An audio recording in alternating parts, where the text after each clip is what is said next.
Hello students, good morning. And ये session शायद count का तीसरा सेशन होगा।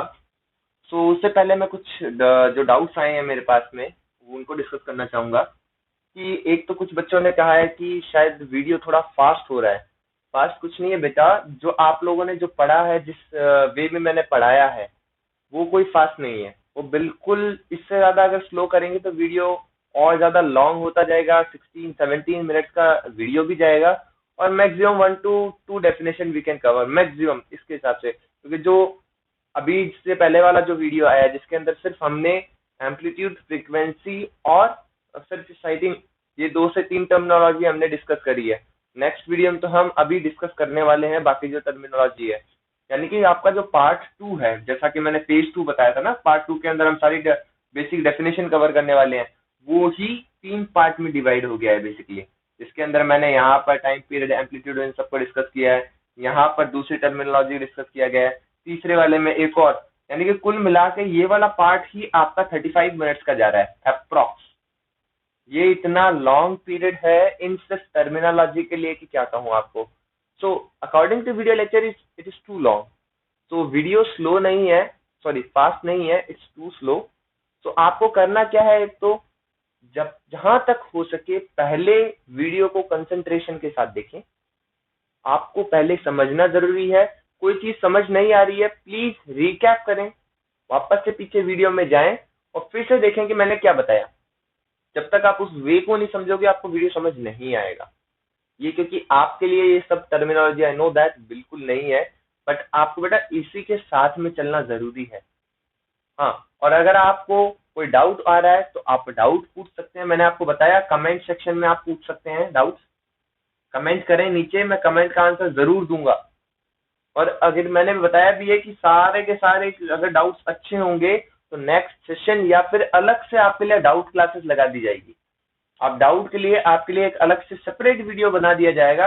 आप वहां से अपने सारे डाउट क्लियर कर सकते हैं। अगर आपको कोई भी डाउट है, फॉर एग्जांपल अगर आपका नाम योगेश है जैसा कि मेरा है, तो आप अपने योगेश अपने नाम के साथ में अपने डाउट लिखें कि सर एम्पलीट्यूड मेरे को समझ नहीं आया, तो आपको नेक्स्ट वीडियो के अंदर आपका ये क्वेश्चन डिस्कस किया जाएगा। तो ऐसे आपको करना है और नेक्स्ट वीडियो के अंदर ये सारा जैसे मैंने बताया डिस्कस करेंगे। और हाँ, आप कितने बच्चे अभी ये वीडियो देख रहे हैं ये हम किसी भी फैकल्टी को पता नहीं चल रहा है। हम काफी ज्यादा मेहनत कर रहे हैं सारे के सारे, आपके इस लॉकडाउन वाले टाइम में भी हम सभी इतने अगर एफर्ट्स दे रहे हैं तो आपका भी फर्ज बनता है कि आप सारे एफर्ट्स दो। तो इसलिए सारे बच्चे कमेंट सेक्शन में जाके जो जो वीडियो देख रहा है वो अपना नाम कमेंट जरूर, जैसे अर्पित नाम है तो आप कमेंट सेक्शन में जाके अर्पित जरूर लिखें। जिससे क्या होगा, हमें पता चल जाएगा कि हाँ आपकी अटेंडेंस एक तरीके से लग रही है कि आप लोग इस वीडियो को देख रहे हो। तो प्लीज ऐसा जरूर करें। तो अब स्टार्ट करते हैं अपना डिस्कशन। तो चलिए शुरू करते हैं। हाँ, तो अब तक आपने देखा कि फ्रीक्वेंसी क्या होती है। अब देखो, एक आर में मैंने अभी तक कितने बताए आपको, 12 पेज बताए थे, याद होगा शायद अभी तक आपको। अब देखो, एक पेज को लिखने में कितना टाइम लग रहा था, वही आपका टाइम पीरियड। एक पेज को जितना टाइम लग रहा है लिखने में उसी को आप कहोगे आपका टाइम पीरियड। यानी कि टाइम पीरियड की अगर डेफिनेशन देनी हो तो क्या दोगे, टाइम पीरियड की डेफिनेशन देनी हो तो क्या दोगे, it is the time taken to complete one oscillation कह सकते हो, या वाइब्रेशन भी कह सकते हो, या फिर आप साइकिल भी। ठीक है, क्या लिखा, it is the time taken to complete one oscillation. एक पेज लिखने में, एक ऑसिलेशन करने में, एक साइकिल कंप्लीट करने में, एक वाइब्रेशन कंप्लीट करने में कितना टाइम लग रहा है आपको, यही आपका टाइम पीरियड होता है। यहां से लेकर यहां तक का ये जो ड्यूरेशन है टाइम की, अगर मैं बात करूं, प्लीज गौर करें। ऑसिलेशन का मतलब है पॉजिटिव प्लस नेगेटिव। इसको एक ये जो वेव बन रही है ऐसे, इससे कह रहे हो आप ऑसिलेशन। लेकिन ये जो टाइम है, मैं इसकी बात कर रहा हूँ, दोनों में कंफ्यूज मत होना कि टाइम ऑसिलेशन की इक्वल मत कर देना प्लीज। यहाँ पर ऑसिलेशन मतलब पॉजिटिव प्लस नेगेटिव, और टाइम पीरियड की बात कर रहा हूं मैं इस टाइम की, कि कितना टाइम लगा मेरे को ऊपर जाकर वापस नीचे आने से, फिर नीचे जाकर वापस ऊपर आने में। इसी को आप कहते हो टाइम पीरियड, और इसे आप कहते हो एक ऑसिलेशन। तो एक ऑसिलेशन को कंप्लीट करने में कितना टाइम लगा, यही आपका टाइम पीरियड। ठीक है, इसकी ऐसा यूनिट की बात करूं तो ऐसा यूनिट इसकी क्या होगी, always the time it should B denoted in its ऐसा यूनिट विच इज सेकेंड। ठीक है, अब देखो एक पेज लिखने में कितना टाइम लग रहा है, 5 मिनट। और अगर मैं 1 घंटे में कहूं तो 12 पेज, अब तक ये बात हुई थी। अब देखो ध्यान से सुनना, आपने किया क्या। अगर इसी चीज को आप ध्यान से समझें, एक चॉकलेट मान लीजिए 5 स्टार ले लो, एक 5 स्टार है, वो 5 रुपए की आ रही है। 10 5 स्टार खरीदनी तो आप कितने करोगे, 10 5 स्टार कितने की आएगी, 50 रुपए की आएगी। बेसिकली आपने किया क्या, आपने कितनी चॉकलेट लेनी है ये, और एक चॉकलेट का प्राइस कितना है वो मल्टीप्लाई किया और आंसर निकाल दिया 50 रुपए। यही बात आप यहाँ कर रहे हो। एक पेज को लिखने में कितना मिनट लग रहे हैं, 5 मिनट लग रहे हैं। एक को लिखने में कितना लग रहा है, 5 मिनट लग रहे हैं। और अगर मैं कहूं 12 पेज लिखने हैं तो आप कितने कहते हो, भाई 60 मिनट लगेंगे। टाइम आ रहा है। इसका मतलब बेसिकली यही है कि इस और इस चीज के अंदर रिलेशन क्या है, मैं उसको स्टैब्लिश करने की कोशिश कर रहा हूं। तो प्लीज पहले इसका स्क्रीनशॉट ले ले या आप इसको नोट डाउन कर ले, इसके बाद मैं आपको नेक्स्ट समझाता हूं कि ये कैसे हो रहा है। ठीक है, पहले इसका स्क्रीनशॉट ले ले। सो रिलेशन देखो अब ध्यान से।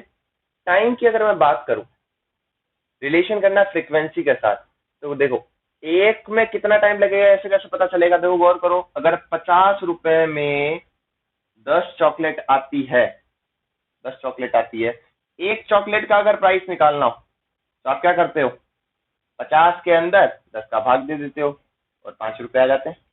ये तो करते हो मैथ्स में कि टोटल अपॉन कितना। और यहां अगर मैं बात करूं टाइम और फ्रीक्वेंसीज की टर्म्स में, गौर करो, अगर 12 साइकिल कंप्लीट हो रहे हैं 60 मिनट में, 60 मिनट में, तो एक साइकिल में कितना टाइम लगेगा, एक साइकिल में कितना टाइम लगेगा, 60/12 यानी 60/12, इट शुड बी 5 मिनट। आप गौर करो, ये क्या थे, नंबर ऑफ साइकिल्स थे कि नहीं थे, ये क्या थे, नंबर ऑफ साइकिल्स थे। प्लीज ध्यान से देखना इस चीज को, नंबर ऑफ साइकिल्स थे। ये क्या था, ये टोटल टाइम था कि नहीं था, ये था टोटल टाइम। क्या था, टोटल टाइम। तो और ये क्या, एक साइकिल के लिए टाइम, एक साइकिल के लिए टाइम जो अपन ने बोला था, अभी क्या बोल रहे थे अपन, टाइम पीरियड। ये बोल रहे थे कि नहीं बोल रहे थे, यस बोल रहे थे। यानी कि आप गौर करो, total time upon number of cycles, इसको अपन क्या बोल रहे हैं, टाइम पीरियड बोल रहे हैं। क्या बोल रहे हैं, टाइम पीरियड बोल रहे हैं। अब अगर मैं जैसे अगर मैं कहूं 12 साइकिल के अंदर आपको 60 मिनट लग रहे हैं, एक साइकिल का टाइम निकालना है 60/12, 60/12। अब ये फॉर्मूला क्या बना वो देखो, time period should be equal to what, नम time total time upon number of cycle. इतनी बार गौर कर पा रहे हो, ये एक important formula, please note it. ठीक है, चलो अब देखते हैं अपन थोड़ा सा फ्रीक्वेंसी के साथ इसका क्या रिलेशन है, वो गौर करो ध्यान से जरा।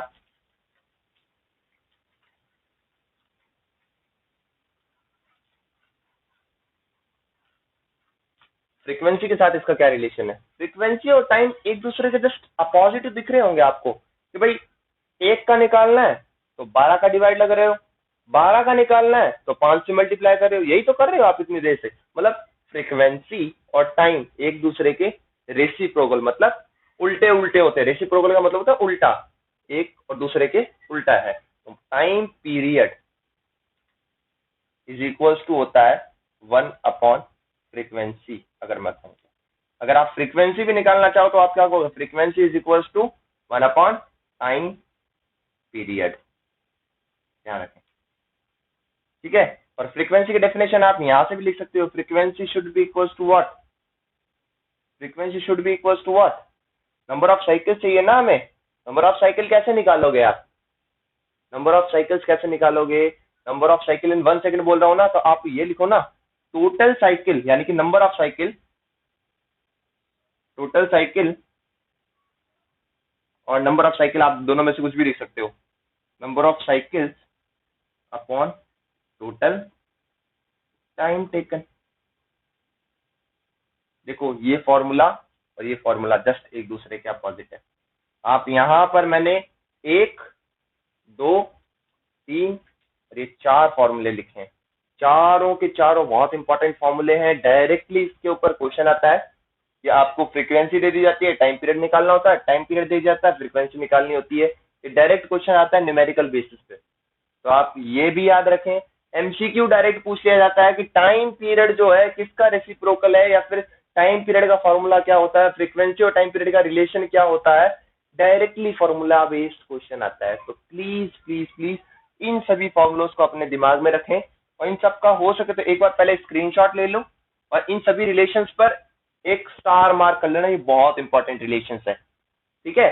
तो सबसे पहले आप इसका स्क्रीनशॉट लो, ओके, स्क्रीनशॉट लीजिए। Now we will start with loudness and intensity. दो चीजें हैं, पहला एक लाउडनेस है और दूसरा इंटेंसिटी है। पहले लाउडनेस के बारे में पढ़ते हैं। लाउडनेस अगर आप कहोगे ये एक अनमेजरेबल क्वांटिटी है, इसका मतलब आप इसे मेजर नहीं कर सकते।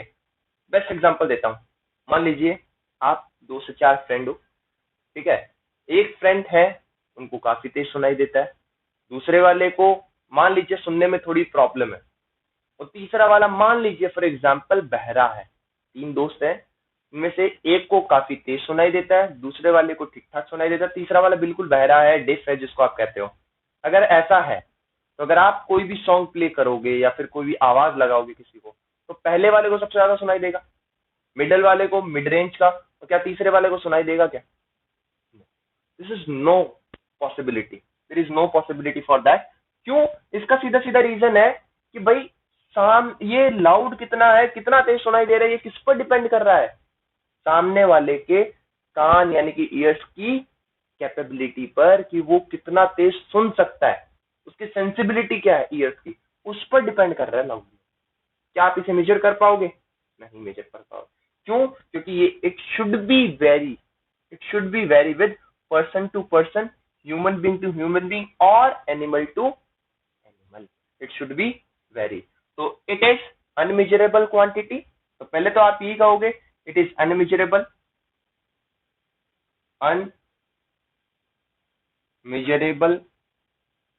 Quantity, okay.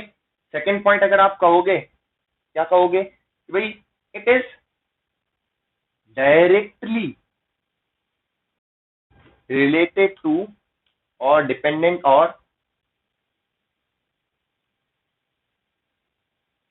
Amplitude.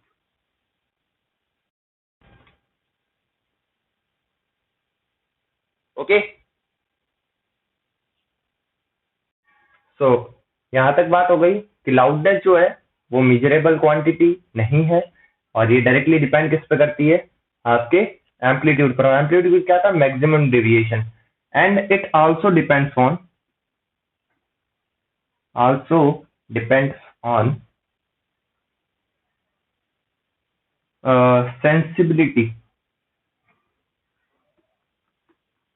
sensibility of your ears। इस बात का ध्यान रखें, ठीक है। ये बात आपकी खत्म हो गई, ये है लाउडनेस आपका। लाउडनेस के बाद हम बात करेंगे, अगला टॉपिक है हमारा एक तो इंटेंसिटी, और नेक्स्ट टॉपिक है जो लास्ट बचेगा इस टर्मिनोलॉजी का, वो है हमारा पिच। वैसे 2 टॉपिक बाकी है, कंप्लीट करें जल्दी से। इसका स्क्रीनशॉट ले लिए सारे के सारे बच्चे पहले तो।